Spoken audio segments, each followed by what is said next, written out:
Hi అండి. ఇవాళ మనం వెజిటేబుల్ దాల్ కిచిడి ఎలా చేయాలో చూద్దాం. ముందుగా ఒక గ్లాస్ బియ్యం, ఒక అర గ్లాస్ ఎర్ర కందిపప్పు, పావు గ్లాస్ పెసరపప్పు ఒక గంట ముందుగా నానబెట్టుకోవాలి.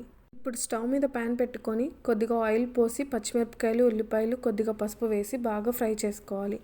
ఆనియన్స్ కొంచెం వేగాక అల్లం వెల్లుల్లి పేస్ట్ వేసి పచ్చివాసన పోయేదాకా ఫ్రై చేయాలి.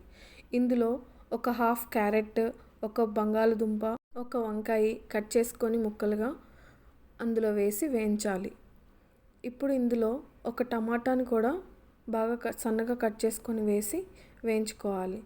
ఇందులో రుచికి సరిపడా ఉప్పు వేసుకోవాలి.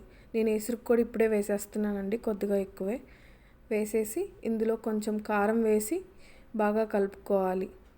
ఈ ముక్కలు కొంచెం ఉడికాక నానబెట్టుకున్న బియ్యం పప్పుని వేసి ఒకసారి కలిపి ఇందులో సరిపడా నీళ్లు పోసి బాగా కలుపుకొని పొంగు వచ్చాక మూత పెట్టుకొని ఉడికించుకోవాలి. అంతే అండి, వేడివేడిగా వెజిటేబుల్ దాల్ కిచిడి రెడీ. మీరు కూడా ట్రై చేసి ఎలా వచ్చిందో కామెంట్ బాక్స్లో కామెంట్ చేయండి. బాయ్ మరి.